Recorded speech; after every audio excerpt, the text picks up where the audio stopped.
ABC, which got acquired by Disney, so it's the same branch. He basically was working for Disney for like 20 some years, loyal. Whenever there was changes in management, he didn't leave.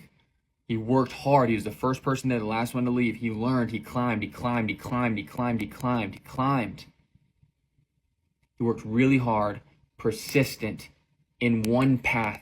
He became the CEO, probably the greatest job on the planet, CEO of Disney.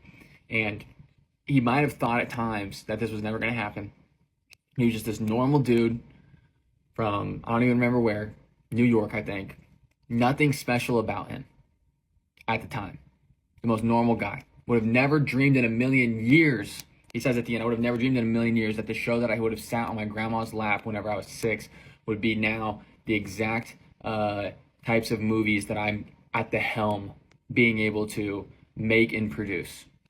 You have no idea what making content every day and getting better, 1% better every single day will take you in your life.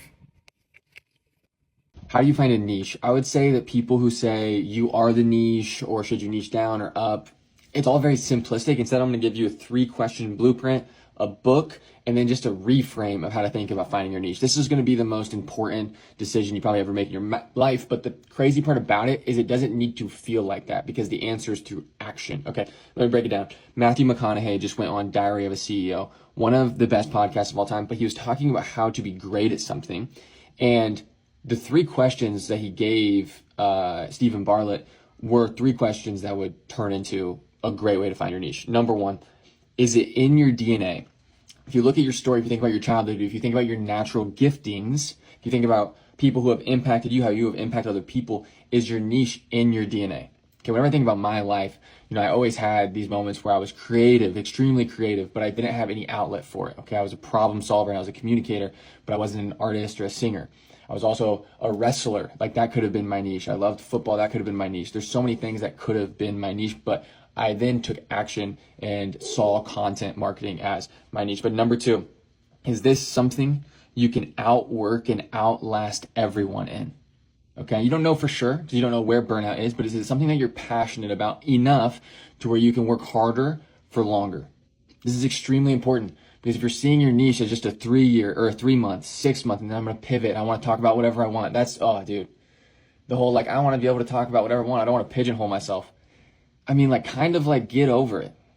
I'm just being brutally honest. Kind of get over it and pigeonhole yourself if you want to be truly a great content creator. Yes, there are ways in some people who can do that. They're not necessarily, they lean a little bit more influencer is what I would say. And that's fine. If that's the route you want to go, this video isn't for you then. That's all I'll say. Okay, and then the last thing is, can you make a living off of it?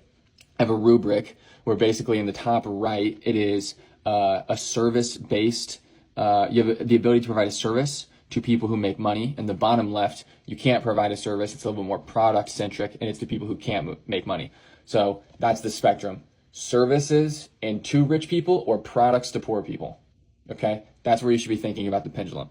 If you can't give services to rich people, then you're not in a financially savvy niche. That's totally fine. Just be aware that you're not going to be monetized as good. Okay. Read the book Mastery. Read the book Mastery. And this is what I'll leave you with. You need to reframe your thought on finding a niche, not about a niche, but it's a calling. It's what do you want on your gravestone? Briar Cochran, believer of Jesus, husband and father, short form content creator. That's what I want to be on my gravestone. And so I'm going to run this into the ground for the next 40, 50, 60 years. And that's how you should be thinking about your niche. Me and my intellectual sparring partner you coming? Currently talking about TikTok getting acquired and what it means for the algorithm, what it means for creators. Number 1, let's address some crazy rumors. Is TikTok going to be US only? No. Why would a company ever just niche down so far that they're going to get rid of more than half of their user base? That would never happen. Number 2, this is probably the most important one, which we'll talk about, is will the algorithm change? I'm seeing a lot of creators that don't know anything. It actually pisses me off. They're just saying, yes. Where are we going? You okay? Up. Okay, let's go. They're saying the algorithm is going to change. What you don't understand is that people buy businesses for pieces of the business. Okay, Apple bought a company called Next for multi-millions of dollars. Why? Because they wanted a piece inside of the business, and the piece inside of the business was Steve Jobs.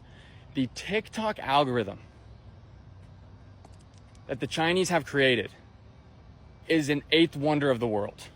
Okay, I've heard people say It is the most powerful machine ever created. It's a propaganda machine. If Oracle buys TikTok, the first thing they're doing is not, hey, let's take the most powerful, amazing, dialed psychological machine and change it. Okay, they're gonna learn from it, but here's what I will say is they might accidentally, what's going on? Tools? Do you hear some tools? They might accidentally change it over time. So don't think that something is rapidly gonna change. They're just gonna hone it. This is what I would be worried about though. This is what I would be worried about. I'd be worried about what Instagram is doing. Instagram is adding a curated feed where people can go in and curate the feed. They can subtract things and they can add things. So here's what's happening. Any content where you're getting rage bait or it's negative content. It could be like provocative posts. If someone doesn't want to see that, they can now take it off. So you have to be a little more strategical with your content. Number two, it's just like if you are a drug dealer, you don't want your clients to go to rehab, right? And that's what's happening is Instagram is creating a mechanism where basically giving rehab, which is great, obviously in general, but what's going on? Let's go this way. For like humanity, but for creators, you have to be a little more careful with this. So here's what I would do is number one, you need to start prompting your followers to add specific things that you talk about. So in the new algorithm, you wanna go see mama? All right, let's go. In the new algorithm, you're gonna be able to choose what you wanna talk about. So niche down and pick something specific. So for me, I'm gonna start talking about content strategy. Then I'm gonna tell my followers, hey, make sure you guys add content strategy to your new curated algorithm. Okay, I'm gonna be able to snipe through the noise by giving my followers a very specific tag and then telling them, hey, you need to make sure you add this to your algo, okay? That's gonna be how you use this to your advantage, but all in all, guys, don't worry about the TikTok algorithm. It's not gonna change as much as you would think. Number two, I'd be a lot more worried about IG's tactics coming up. But stay tuned, we won't even know for like months. So just get in the habit of learning and following great content strategists. One of the biggest problems creators have is low engagement in their videos, and this usually happens for one of two reasons. Number one, their content just absolutely sucks, or number two, they're missing out on some really traditional tactics to drive comments. Now, there are some really lowbrow ways to increase engagement, like super low-hanging fruit, stupid, they'll kill your actual brand ways to do it, but there are plenty of actual technical, strategical ways to drive comments and engagement. So I'm gonna break it down. Let's start with the two worst ways to drive comments. Number one, just being hot and trying to seduce people.